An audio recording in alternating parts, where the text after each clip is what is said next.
Bonjour et bienvenue sur le plateau de l'émission Trade ou pas Trade, une émission entièrement consacrée à la bourse en général et au trading en particulier. Cette émission est aussi ce qu'on appelle un document à caractère promotionnel parce qu'on y parlera produits de bourse avec Léa Gézéquel, vendeuse produits de bourse de Société Générale. Bonjour Léa, merci d'être avec nous. Alors je vais vous présenter nos invités assis autour de cette table avec pour commencer André Malpel, professeur d'analyse technique à l'Université Paris-Dauphine et trader pour compte propre. Tout à fait. Ça comme ça. Merci André d'être avec nous. Nicolas Schneller de Trading Institute, trader aussi pour compte propre. Merci d'être avec nous Nicolas. Merci. Et Jean-Louis Cussac, trader et formateur, Perceval Finance. Merci d'être avec nous. Bonjour tout le monde. Alors, bonjour à vous. Au menu cette semaine, nous avons Forvia, Dax, Pétrole, Kering, Française des Jeux, Interparfums. Alors c'est parti, on va commencer avec la première rubrique. On refait la semaine.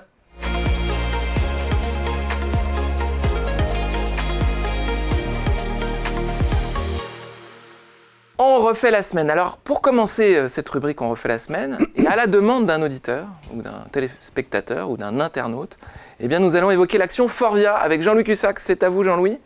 Vous avez proposé de vous en occuper. Eh bien, c'est gentil de votre part. Forvia, c'est parti. On a les graphiques qui s'affichent sur les écrans. Ok, ex-Forestia. Donc là, vous avez vu une vue un peu long terme.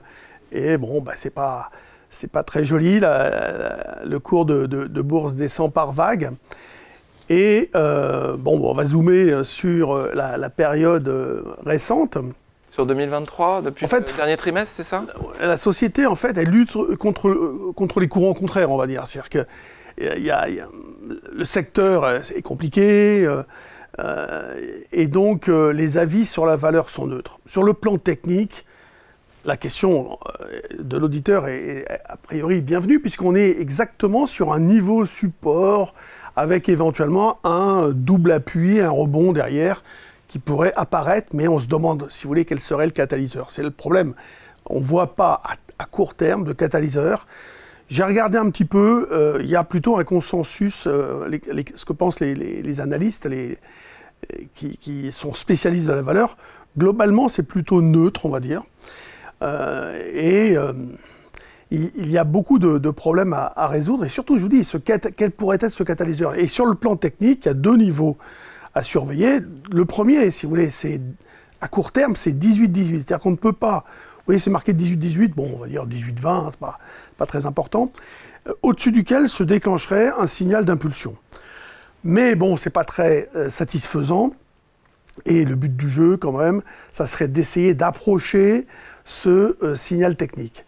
Alors, on pourra très rapidement prendre le 17,10, on va dire, comme référence, niveau au-dessus duquel se déclencherait un signal de retournement de tendance.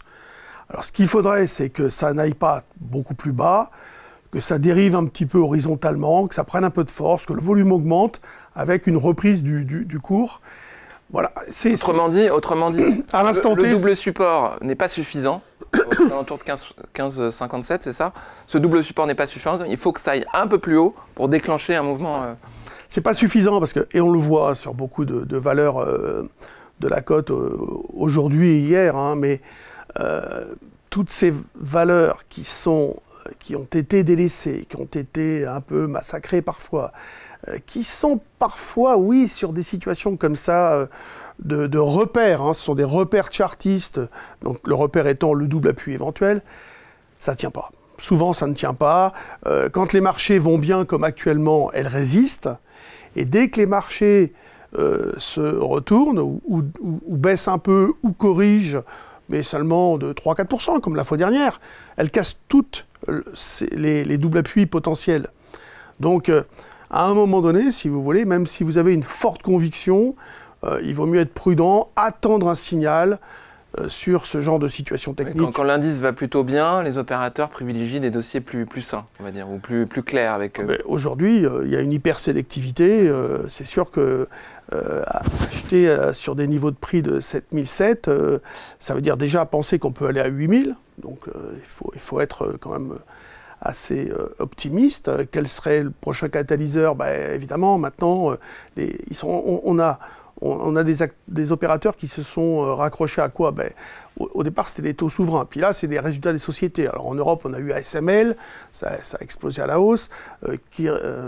Ensuite, on a eu LVMH, qui a eu une réaction extrêmement violente. Mais c'est toujours pareil, c'est toujours hyper violent. À la hausse. Et on réagit sur des événements. Vous voyez, le marché, par exemple, il ne fait rien pendant je ne sais pas combien de temps. Puis tout d'un coup, il pète les résistances, il casse tout. Enfin...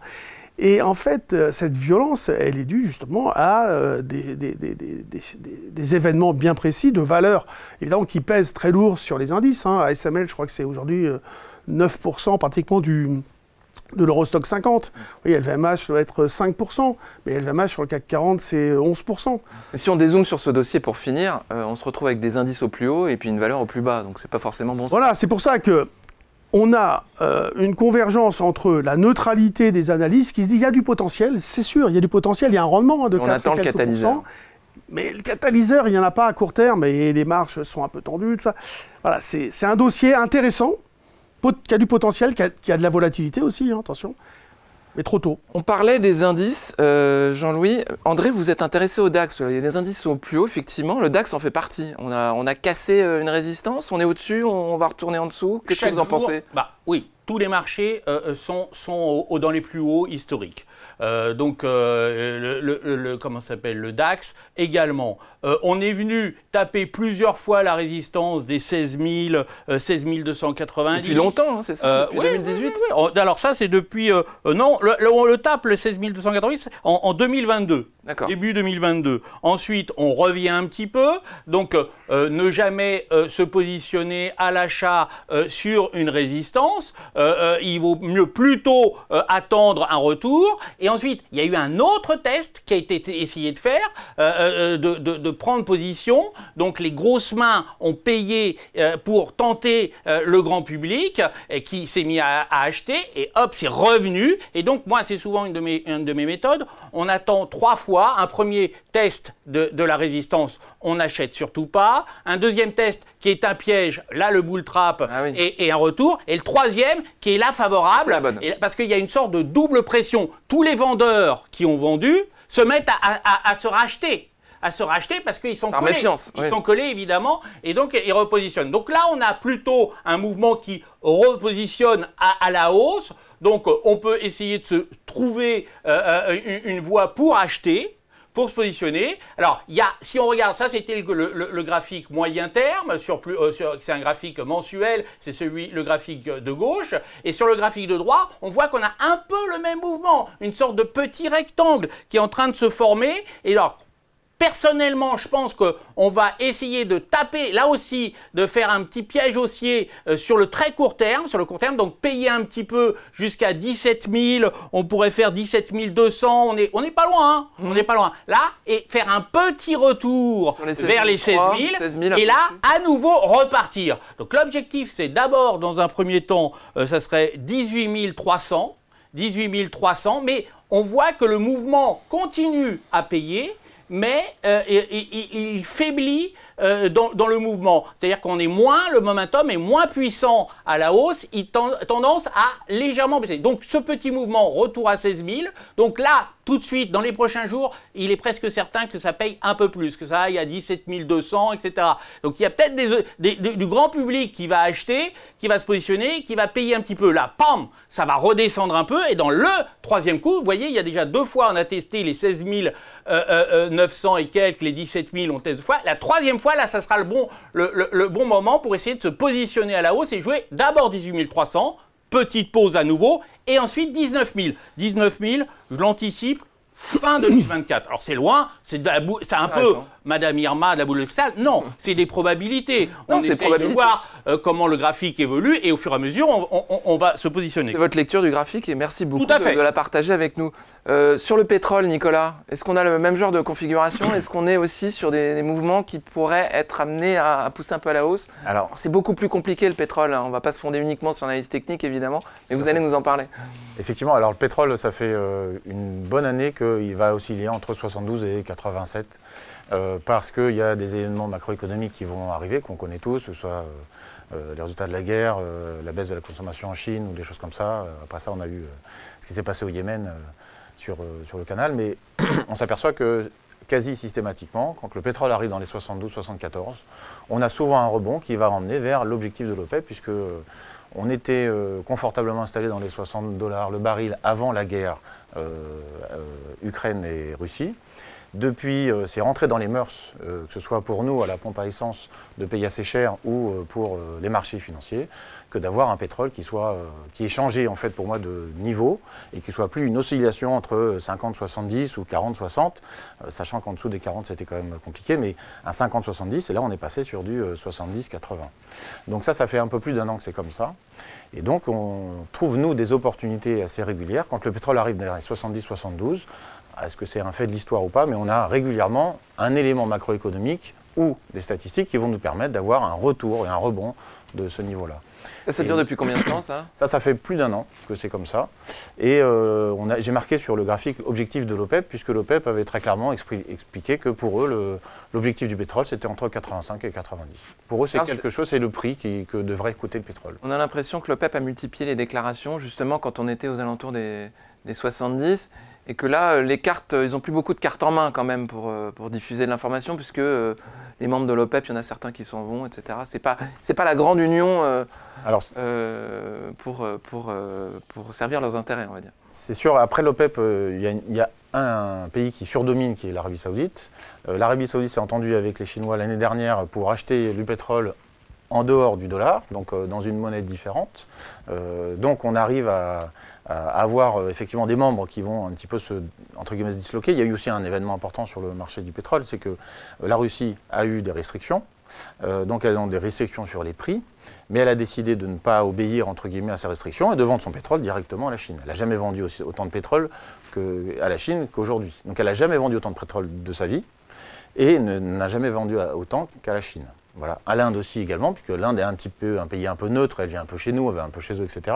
Mais on sent qu'il y a une espèce de bloc qui a été créé avec l'Arabie Saoudite, la Russie et la Chine, sur le plan macroéconomique, qui fait que, oui, la Chine est contente d'acheter du pétrole pas très cher aux Russes, mais ça ne suffit pas. Elle a besoin d'en acheter plus. Et qu'est-ce qui s'est passé? L'Allemagne, qui dépend par exemple à 70% de son énergie de la Russie, vu les restrictions, l'année dernière, tout le monde a paniqué sur le fait qu'on n'aurait plus d'énergie. Je ne sais pas si vous vous souvenez, il fallait faire des restrictions d'énergie partout. Nous, en France, on avait entre guillemets de la chance, puisqu'on est sur de l'énergie nucléaire. Les pauvres Russes avaient peur de choses, donc ils ont continué, bien entendu, à faire marcher cet oléoduc, donc à acheter à la Russie parce qu'ils n'avaient pas d'autre solution, parce qu'on ne pouvait pas transporter du pétrole suffisamment par bateau à l'Allemagne et à toute cette zone pour compenser ça. Donc le marché s'est un petit peu équilibré entre guillemets, mais le pétrole, il y a un élément qui est non négligeable, c'est qu'on est de plus en plus nombreux sur la Terre, donc on est de plus en plus nombreux à en avoir besoin. Donc c'est vrai qu'il y a les énergies renouvelables qui sont arrivées, on se dit qu'il y a beaucoup de choses qui vont remplacer le pétrole, mais quand on regarde un petit peu, ne serait-ce que la population mondiale et la consommation de pétrole, elle ne fait qu'augmenter. Donc, je veux bien, moi, qu'on compense un petit peu les énergies, qu'il y ait des zones qui éventuellement pourraient changer, mais de 2000 à 2020, par exemple, on a gagné 2 milliards d'individus sur la Terre. Ça a l'air pas grand-chose, mais on est passé de 6 à 8. Ça veut dire que c'est 2 milliards de plus de consommateurs, que ce soit des biens de consommation, que ce soit du pétrole, du plastique, voilà. Et puis, on a eu le Covid, et depuis le Covid, tout est reparti. Le transport maritime est reparti, et un bateau qui transporte des marchandises de la Chine jusqu'en Europe consomme autant que toutes les voitures en France. Donc c'est des quantités... comme élément de comparaison, parce qu'on n'a pas forcément en tête. Exactement. Donc c'est des quantités qui sont importantes. Et après, qui a besoin du pétrole? Il y a eu une vraie révolution industrielle aux États-Unis avec le gaz de schiste, qui sont quand même passés d'importateurs à exportateurs de pétrole. Tout le monde est d'accord pour dire qu'en dessous de 40 $ le baril, ça ne marche pas. On ne gagne pas assez d'argent. Donc de toutes les façons, ce niveau qui, quand on arrivait dessus, faisait peur à tout le monde et allait même gérer les marchés financiers, c'est-à-dire que si le pétrole allait dans les 40 ou 45, eh ben, le pétrole descendait, les actions descendaient. Le pétrole montait, les actions montaient. Donc on avait une vraie relation là-dessus. Maintenant, il ne faut pas oublier que maintenant, le pétrole, on en a tous besoin, finalement. Tout est reparti, le transport d'avions, tout le trafic aérien est reparti comme avant le Covid et voire plus. Donc, en fait, on en a besoin, cette donnée est essentielle. Et dès qu'on arrive dans les 72, 73, donc c'est pour ça que j'ai marqué achat sur repli, avec un peu de patience, on peut éventuellement... Quel niveau alors? Quel niveau? Donnez-nous vos niveaux. Moi, j'aurai un premier achat dans les 76 et sur une petite position et un renforcement aux alentours des 72,5, 74. Voilà. Ok. Avec un objectif de... Alors, pour pas être trop gourmand, parce qu'on voit que quand on arrive dans les 80, 82, c'est quelque chose qui peut redescendre un petit peu. Donc, on est aussi dans une tension macroéconomique qui est toujours existante. Donc, on a quand même un risque sur... Donc 75-80, grosso modo. Voilà, c'est une bonne fourchette à jouer. Jean-Louis, vous voulez rajouter quelque chose? Oui, la baisse du pétrole, elle est due aussi en partie à la remontée du dollar ces derniers temps. Ensuite, il y a un phénomène technique qui dure depuis quelques mois, c'est les contrats à terme sont en backwardation, c'est-à-dire que les contrats plus longs sont moins chers que les contrats plus proches. Donc moi, je ne suis pas un spécialiste du pétrole, mais j'aimerais bien savoir ce que ça dit. On se souvient du phénomène inverse pendant la crise du Covid, où il y avait des problèmes de stockage, voilà, plus personne ne pouvait le stocker, donc les contrats futurs de maturité longue étaient beaucoup plus chers. À un moment donné, la veille de la livraison, on était passé en négatif. Oui, absolument. Personne ne voulait livrer parce qu'il n'y avait pas moyen de un le truc stocker. Extraordinaire d'ailleurs. Fin de la parenthèse. Pardon. Non, voilà, il y a des phénomènes techniques autour du pétrole qui sont assez importants. Ce sont des marchés à terme un peu vraiment particuliers, donc il faut y penser.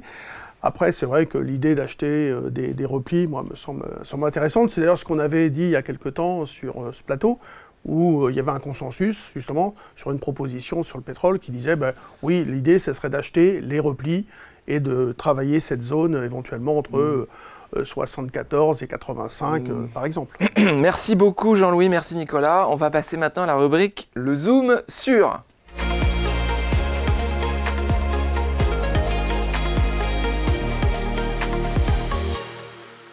Le Zoom sur avec Léa Gézéquel, vendeuse produits de bourse Société Générale. Vous allez nous parler d'une caractéristique technique des produits de bourse. C'est leur fin de vie en fait. Exactement, oui, ben voilà. Au dernier épisode de notre émission, on avait fait la différence entre la liquidité des produits et les volumes échangés. Aujourd'hui, je vais vous parler de ces petits détails. En fait, l'idée, c'est vraiment de donner à nos téléspectateurs des astuces pour regarder les bonnes caractéristiques et savoir comment naviguer, ne pas tomber dans un piège éventuel en n'ayant pas tout bien regardé. Donc c'est très important pour les produits de bourse de faire la différence entre 3 éléments qui sont la date de calcul, le dernier jour de cotation et la maturité. Alors je m'explique. La maturité, tout le monde connaît cette notion, c'est la date de fin de vie légale du produit après laquelle plus rien ne se passe. Ceci dit, il y a des produits qui n'ont pas de maturité, qui sont illimités, mais pour ceux qui ont une maturité, c'est vraiment c'est le gong, c'est la fin de vie. Donc le produit est radié de la cote le lendemain Exactement. de sa maturité ou le plus jour. Rien ne se passe. Mais la maturité n'est pas forcément pour tous les produits équivalente à la date de calcul. Je m'explique. La date de calcul, c'est la date à laquelle on va prendre une photo du cours du sous-jacent et on va dire, c'est ce cours qui va faire foi pour déterminer la valeur de remboursement du produit. Donc la date de calcul, finalement, est limite plus importante que la maturité, puisque c'est vraiment celle qui va permettre de déterminer à combien je vais être remboursé si mon produit a une valeur intrinsèque. Alors la règle généralement, c'est que la date de calcul est équivalente à la maturité, mais certains cas, effectivement, c'est pas le cas, notamment toujours. Sur les bonus, c'est ça? Effectivement, sur les bonus, la date de calcul est 7 jours avant la maturité. Donc c'est vraiment important de la regarder, puisque c'est 7 jours avant la maturité, on va prendre la photo, et après il peut se passer n'importe quoi, ça ne compte plus pour le remboursement de son produit. Et alors, il faut aussi prendre en compte le dernier jour de cotation. Donc là, pareil, sur beaucoup de produits, maturité, dernier jour de cotation et date de calcul vont être à la même date. Donc finalement, c'est pour ça que tout à l'heure, je parlais de piège, parce qu'on va se dire, pour les turbos, tout est à la même date. Donc je me dis que c'est pareil pour tous les produits de bourse. Mais ça n'est pas le cas. Donc attention à toujours bien regarder. Toujours, par exemple, pour les bonus, là, le dernier jour de cotation, c'est 8 jours avant la maturité. Et donc, comme son nom l'indique, le dernier jour de cotation, c'est le dernier jour où vous pouvez échanger le produit, donc le revendre ou en racheter. Voilà. Ensuite, une fois que ce dernier jour de cotation est passé, même si la date de calcul est un jour après, vous ne pouvez plus échanger le produit. Donc vous êtes dans le produit et pendant un jour, potentiellement, vous êtes en risque d'un mouvement de marché. Et la maturité. Donc à bien regarder pour décider si vous souhaitez déboucler votre position avant ce dernier jour de calcul. Merci beaucoup Léa pour ces informations précises. Maintenant, on va passer à la rubrique Le coup de cœur des traders.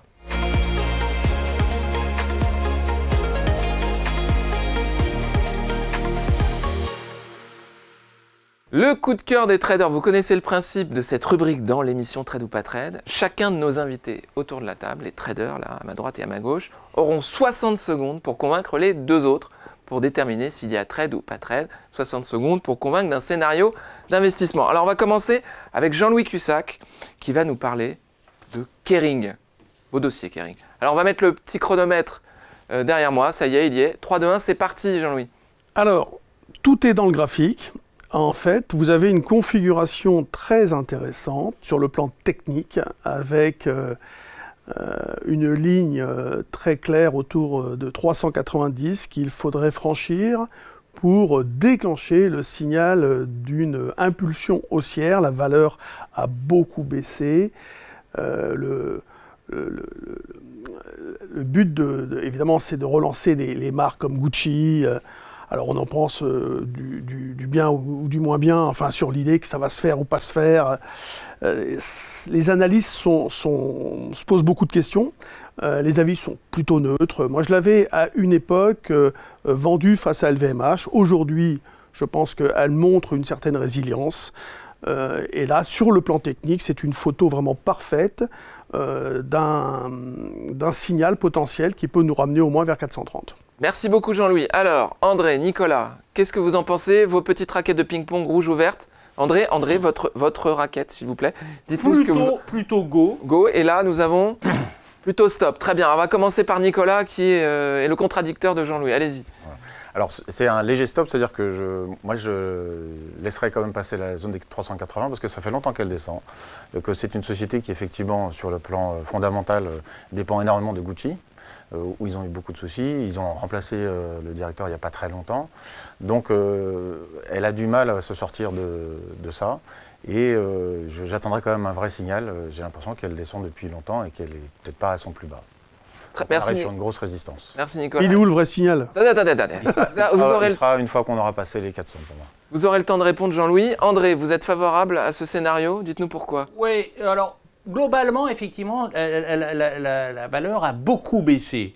Si on décompose Elliott, on voit qu'on a fait tous les mouvements, tous les cycles et qu'on serait sur le point de remonter.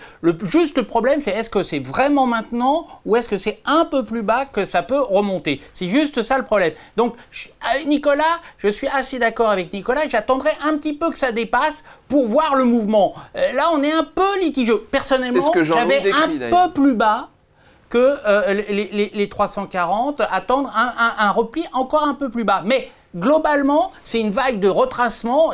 La valeur avait beaucoup monté depuis 2009. Je vous rappelle qu'on était à 31 €. On est monté jusqu'à 798. Et là, on redescend en deux mouvements. Donc, un mouvement de correction. Donc, a priori, maintenant, on devrait repartir. Si on repart, on n'est pas obligé de se presser d'acheter. Pourquoi? Parce que si c'est vraiment la reprise et on peut attendre un petit peu, là, ça va monter jusqu'au plus haut, 798. D'abord, il y a plusieurs niveaux. Il y a le premier niveau des 600, 603 à toucher, et ensuite 798, et même après s'envoler. Tout à fait. Donc, c'est vraiment une correction. Mais c'est vraiment sur le point de détail. Est-ce qu'il faut maintenant acheter ou attendre un petit peu et se faire peur? J'ai acheté trop tôt. On n'est pas pressé. Merci André. Alors Jean-Louis, non, mais sur le plan service après-vente assuré par André, plutôt bien fait. Hein. Sur le plan technique, moi je pense qu'il n'y a pas photo. Si vous effacez Kering, le mot Kering, et que vous demandez à un analyste technique ce qu'il pense de la configuration de prix, eh bien je pense qu'il sera d'accord avec moi. Voilà. Après, là, c'est entre guillemets l'émotionnel qui parle. C'est-à-dire, elle a déçu, elle a ceci. Oui, on le sait. C'est pour ça qu'elle a beaucoup baissé. Le redressement de Gucci, enfin le redressement de plusieurs marques n'est pas évident, etc. Mais en tout cas, si vous voulez, en général, l'analyse technique, c'est quoi? C'est de dire qu'il y a toujours quelqu'un qui sait des choses qu'on ne sait pas, qui ne sont pas forcément... c'est pas forcément une situation d'initié, attention. Ouais. Hein. Mais voilà, on travaille sur des process, on pense que ça va aboutir, etc. Et donc, il y a des opérateurs, des investisseurs qui viennent payer, qui montrent un certain intérêt, par exemple avec la reprise, avec du volume qu'on a eu sur le prix qui est entouré. On vient de reprendre 10%, hein, finalement, entre les plus bas et 386, hein, ça fait quand même 340, 386, plus de 10%. Oui, mais ça bouge beaucoup quand même. La valeur est volatile. Bon, elle a un poids autour de 3,7, je crois, dans le CAC. Voilà, elle est bien travaillée, elle est bien arbitrée aussi, un peu comme je l'avais proposé avec des contre ou des paniers de valeur du luxe. Non, moi je trouve que c'est un dossier intéressant. On répète il y a vous avez précisé, du potentiel considérable. Vous avez précisé que c'est un achat au-dessus d'un certain niveau. Voilà, au-dessus de 390. Voilà. Une fois qu'on aura cassé, c'est 390. Oui, oui. Oh, attends, merci beaucoup. Je lui accorde le 400, hein, ça va pas loin. Merci beaucoup Jean-Louis, très intéressant. On va passer à André. André, c'est à vous. On va mettre le chrono derrière moi. Vous allez nous parler de la Française des Jeux, FDJ finalement. Alors, tenez, c'est bon? Oui, pardon. 3, 2, 1, c'est parti. Depuis son introduction à 19,90, 23, etc., ça avait beaucoup bougé. Il y avait eu beaucoup d'acheteurs et on était monté jusqu'à 51,70. Donc, grosse hausse, etc. Derrière, on retrace plus de 50%. Donc, les vendeurs sont à la manœuvre et c'est reparti un petit peu. Et maintenant, on stagne. Depuis depuis septembre 2022, on stagne, mais en yo-yo quand même assez large, entre 28,50 et 41,50. Et là, dans le mouvement de reprise, sur le niveau, c'est le petit b, on devrait aller payer, revenir sur les supports, donc sur les résistances, pardon, 40, peut-être 41, peut-être 41,50, stagner un peu et aller chercher 46. 46, ça sera certainement le sommet, et derrière, ça devrait redescendre, et la baisse peut être très sérieuse. Très bien, vous avez été parfaitement dans le timing. Merci beaucoup André. Jean-Louis, Nicolas, qu'est-ce que vous en pensez? Jean-Louis Cussac, Nicolas Schneller. Nous avons ici un stop et un stop. Ah, André, écoutez, c'est très intéressant. Juste un mot. Non, après, vos contradicteurs. Jean-Louis. Le signal d'achat technique a été déclenché il y a déjà longtemps. Bon. Sur des niveaux de? Mais là, on pourrait peut-être dire, mais c'est l'échelle, elle est en semaine ou en mois, là, une semaine. Celui de droite, c'est semaine. Au minimum, enfin, au plus loin, on va dire, peut-être au-dessus de 34, vous voyez, le trait qu'André a indiqué, pas loin du 1. Pourquoi pas, mais peut-être même avant, hein, mais il faudrait que je regarde sur des graphiques en jour, etc. Mais pour moi, ce signal a été déclenché. Et je n'aime pas intervenir loin d'un signal, voilà, tout simplement. Je trouve que, si vous voulez, le repère d'infirmation de l'achat est trop éloigné aussi. Du coup, parfois, quand les rebonds sont violents, c'est quoi l'infirmation? Souvent, c'est le dernier plus bas. Hein. Là, si vous voulez, si on prend le dernier plus bas 32, on est à 38, ça fait déjà 6, ça fait des 15%. Donc, ça fait déjà beaucoup. Et c'est pour ça que... Non, si vous voulez, je ne vois pas l'intérêt fort d'investir sur l'idée que ça puisse continuer. C'est pas que ça ne peut pas. Le consensus est plutôt positif, etc. Et la bataille devait se mener avant, d'après vous? Voilà, je pense qu'il va le faire avant. Souvent, c'est ce qu'on essaie d'expliquer. Il y a plein de valeurs sur la cote qui offrent des opportunités en temps réel. Et c'est pour ça que je pense que là, c'est un petit peu tardif. Voilà. Très bien. Nicolas? Moi, je suis d'accord avec Jean-Louis. Je suis plutôt positif sur le dossier comme André, hein, mais j'attendrai un retracement en tout cas. Au moins que ça descende à 36 ou 34. Mais là, la partie de hausse, l'accélération est déjà passée. André, droit de réponse, évidemment. Vous allez nous préciser ce que vous vouliez nous préciser tout à l'heure. Le mouvement, oui, tout à fait. Plusieurs points. D'abord, on voit sur le mouvement très court terme, une décomposition Elliott qui laisse supposer qu'on va aller un peu plus haut, je vous ai dit, aux alentours des 45, 46 à la fin. Et dans un premier temps, la résistance des 41, 41, 50. On peut considérer que c'est trop peu. Bon, enfin, Jean-Louis a raison, sur le stop. Le stop est un peu loin, etc. Mais quand même, sur le point, on voit le volume a augmenté, on a un gap haussier, donc c'est un gap de milieu de mouvement, donc on va aller jusqu'au 40, 40, 50, c'est presque sûr. Moi, je mets go pour moi. Donc, je remonte un peu le niveau. Mais... Bon, c'est pas une science exacte. Non, bien sûr, c'est votre analyse. On essaye de voir le mouvement. Le mouvement est plutôt favorable pour aller vers 41, 41, 50.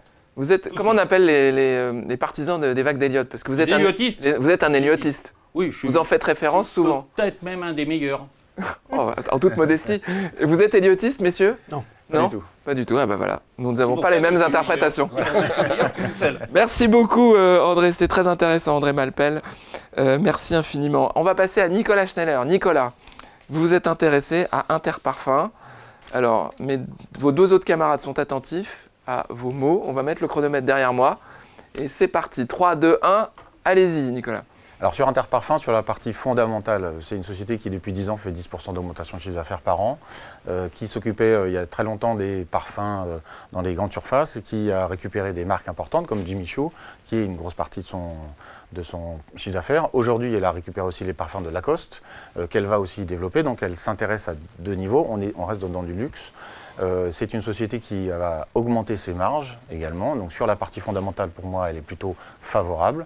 Et après ça, quand je viens sur la partie technique, ben justement, en fait, on a eu un point bas qui était aux alentours des 42. C'est une société qui a été pour moi, entre guillemets, alors pas massacrée, mais qui a eu une baisse assez importante. Il y a un retour des investisseurs. On a eu justement ce retracement. Alors peut-être que c'est un peu tard pour investir que ce qu'on disait justement sur le dossier de la Française des Jeux, mais on arrive sur un niveau 50 qui a été déjà testé plusieurs fois, des points bas qui sont de plus en plus hauts. Et pour moi, un objectif court terme, si on passe avec brio, c'est 50,40 qui sont notés sur Hop, on irait à 57. Voilà. Merci beaucoup Nicolas. Alors André, Jean-Louis, quel est votre sentiment? Trade ou pas trade? Go ou stop? Plutôt. Montrez votre pancarte. Voilà, go et go. Ah bah vous faites le consensus, bravo Nicolas. On va commencer par André. Plutôt go, mais pas tout de suite. On a la résistance des 42, j'aurais pas mis des 52, pardon, j'aurais pas mis au niveau où tu l'as mis Nicolas, mais et j'attendrai qu'on consolide un petit peu, qu'on fasse une double pression et qu'à un moment, ce que j'ai dit tout à l'heure, la méthode des 3 points, c'est un premier point on tape, un deuxième point on va certainement un peu enfoncer, il faudra pas acheter, ça sera dangereux. Bon, tout peut arriver, hein, il y a un volume et une explosion, mais un peu et la troisième fois. Et l'objectif que tu as donné est assez bon, mais comme tu l'as précisé sur le graphique, objectif court terme, parce que je pense que derrière, ça redescend. Donc objectif court terme, oui, 57, par là, oui, c'est un bon niveau. Donc pour résumer, un peu, vous attendez un troisième signal, voilà. Un objectif à court terme équivalent, mais à long terme, vous êtes plus prudent. C'est ça? Plus que plus prudent. D'accord. Jean-Louis, à vous. Sur le plan technique, c'est acheteur. Est-ce que se déclencherait une impulsion au-dessus du niveau proposé par Nicolas? Oui. Après, en tant que trader, il faut être bien accroché, il faut avoir les idées claires, il faut y croire. Ça une certaine prudence dans votre propos. Parce que moi, je suis un acteur donc, du marché, donc je sais que la crainte de se réveiller un matin avec les moins 10, les moins 20, les moins 30, les moins 40, les moins 60 comme EuroAPI, on l'a dans la tête, ce genre de choses. Donc voilà, on y pense, on sait qu'Interparfums, c'est parce que c'est pas une grosse capitalisation. Oui, et puis c'est pas non plus une valeur sur laquelle le consensus est vraiment fortement acheteur. Il est pas mal, mais c'est bon, il y a des avis divergents. Le signal, je pense que le signal technique s'est déclenché au-dessus de 48 fin du mois de novembre. Ce qui est intéressant, c'est qu'on a eu cette hausse comme ça, avec une dérive un peu quand même montante, et un retracement derrière qui nous a ramené vers 45-50, qui représente en gros 50% de l'extension que l'on avait fait entre le point bas du mois d'octobre et le point haut du mois de décembre. Là, c'était notamment sur le double appui, vous voyez qu'on fait un point bas, on remonte un peu et on refait un point bas avant de repartir. C'est une zone d'achat sur retracement avec un stop proche qui pourrait être le dernier plus bas. On s'appuie sur la résistance de novembre pour repartir à la hausse. Là, si vous voulez, si on déclenche au-dessus de 50,5, le stop, on va dire que l'affirmation théorique d'un achat technique, c'est le dernier plus bas, 45,50. Voilà. Donc si on l'accepte, alors après, vous voyez, c'est pareil, on réduit la quantité parce que, ou on choisit le produit adapté, partant du fait que voilà, 45,50 sera le repère à exploiter sur lequel il faudra prendre des décisions. Je sors parce que techniquement, c'est pas bon, ou bien à ce moment-là, je réduis ma position, j'y crois fondamentalement, donc je peux attendre. c'est pas non plus une mauvaise valeur, vous voyez. Mais c'est là qu'il faut prendre des décisions, un peu à l'avance. Hein, mais Quand vous dites produit adapté, c'est un produit avec une barrière désactivante, par exemple, au niveau par exemple, du support. Là, si vous voulez, c'est l'intérêt du produit. C'est-à-dire que sur le plan psychologique, pour le trader, il n'y a pas de discussion. C'est stoppé, c'est stoppé. Voilà, c'est ça. C'est invalidé, on passe à autre chose. Souvent, les gens disent « moi j'ai du mal à trader parce que j'arrive pas à prendre des décisions, de me couper, etc. » Ces produits qui vous stoppent d'office, parce que c'est prévu comme ça au départ, ça vous permet d'avoir une certaine discipline. Voilà, c'est une aide psychologique très importante. Très intéressant. Merci beaucoup Jean-Louis. Merci Nicolas pour ce dossier qui a mis tout le monde d'accord. Mais il y avait quand même quelques prudences à ma droite et à ma gauche. Merci infiniment. On va passer maintenant à la rubrique « À vos marques ».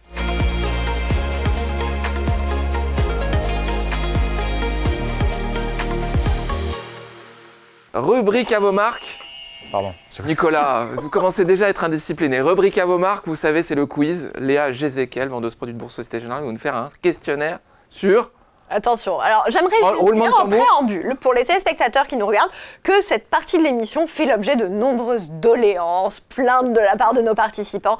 Le quiz, il est trop dur, Léa. Le quiz, il n'est pas assez dur, Léa. Le graphique est mal présenté. Bref, la mauvaise foi est à son comble. Du coup, aujourd'hui, j'ai décidé de vous faire un quiz extrêmement détendu sur de la culture générale et un quiz vraiment axé sur le divertissement. Pourquoi ? Parce qu'on va parler de la finance dans les films. Intéressant. Donc il n'est pas question d'analyse. Vous avez toujours le nez dans des livres d'analyse technique ou est-ce que parfois vous allez au cinéma ? On va voir ça tout de suite. Les deux, mon capitaine. Mais en plus, moi, je peux regarder les réponses. Non, pas du tout. Non, vous n'allez pas tricher parce qu'on sait que vous êtes un honnête homme. Donc je cache mes notes et je rappelle les règles du jeu. On attend que j'ai énoncé l'ensemble des réponses possibles avant de buzzer. Et ensuite, le premier qui buzz a le droit de répondre. Sinon, élimination. Allez-y, On y Léa. va avec la première question. Quelle escroquerie financière raconte la nouvelle série Canal+, d'argent et de sang ? S'agit-il... Éliminé. Éliminé. Et je sais en plus. Eh oui, c'est le but du jeu. Est-ce la fraude à la TVA sur les quotas carbone, la pyramide de Ponzi ou l'affaire Madoff ? Jean-Louis. Je la connais pas l'émission, mais je dirais les quotas carbone. Bravo Jean-Louis, alors c'est effectivement une manière de faire, mais... Et c'est une excellente série. Très très bien. On est déjà à la 2e saison. Tout à fait Jean-Louis, il est le temps de rattraper. Donc ça raconte l'arnaque à la TVA sur les quotas carbone, qui est considérée par certains comme la plus grosse escroquerie financière française, puisque ça a coûté près d'1,6 milliard d'euros aux finances de l'État. Donc ce sujet avait déjà été traité dans un film qui s'appelait Carbone. Et en fait, le concept de cette escroquerie, c'était d'acheter des quotas hors TVA via des sociétés factices dans des pays étrangers et de les revendre en France à une autre société avec la TVA et de réinvestir ce montant de TVA et de faire une sorte de carrousel à la TVA, sauf qu'au lieu de faire ça sur des biens de consommation faibles, c'était sur une échelle absolument faramineuse et très dématérialisée, très rapide à échanger. Un point pour Jean-Louis, deuxième question, 0 pour Nicolas, 0 pour André, vous allez vous rattraper, on est avec vous. Quel événement financier mondial est relaté dans le film The Big Short ? S'agit-il... André ! Et The Big Short... Vous êtes éliminé. André, vous êtes éliminé. S'agit-il de la crise des subprimes, le choc pétrolier de 1973 ou la bulle Internet ? Nicolas. On l'entend pas. Oui, on entend. Il le sait, Jean-Louis. Nicolas, allez-y. J'ai donné la crise des subprimes. Bravo. Effectivement. Alors, il faut savoir que cette série, ce film, sorti en 2015, a reçu l'Oscar du meilleur scénario adapté d'un fait réel. Et effectivement, ça s'appelle The Big Short, puisque pendant la crise des subprimes, certaines institutions ont investi à la baisse en pensant que le marché à un moment allait s'écrouler et donc se sont enrichis à ce moment-là. Et donc, c'est aussi un casting 5 étoiles avec Brad Pitt, Margot Robbie et Ryan Gosling qui a fait que ce film a été un grand succès. Troisième question, avec Jean-Louis 1 point, Nicolas 1 point. André, attention. Ne buzzez pas avant la fin, André. C'est facile. Ah voilà, ça y est, c'est parti. Du coup, Allez-y. Dans Le Loup de Wall Street, comment s'appelle le courtier dont s'inspire le film ? Jordan Belfort, Warren Buffett ou Paul Tudor Jones ?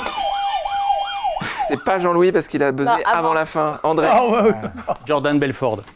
Effectivement, le plus gros succès commercial de Martin Scorsese, Le Loup de Wall Street, s'inspire intégralement de la vie de Jordan Belfort, qui était un courtier américain ayant fait fortune dans les années 90. Et donc, il est campé par Leonardo DiCaprio au sommet de son art et raconte les excès du jeune courtier pour parvenir à ses fins et être le loup de Wall Street. Et surtout un très bon vendeur, un très bon commercial et des règles de commercial pour vendre à ses clients qui est excellent. Donc c'est un petit peu abusif quand même. Un petit peu abusif. Non, après, il l'a utilisé de manière frauduleuse. Égalité parfaite entre nos traders. Léa, quatrième question. De quelle entreprise ayant vraiment existé s'inspire la série Netflix King of Stonks, relatant les méthodes peu scrupuleuses d'un génie de la finance pour propulser sa compagnie vers le succès? S'agit-il de GameStop, Wirecard ou WeWork? Ah! André. Je pense que c'est GameStop, mais je ne suis pas sûr du tout. Non. Wirecard.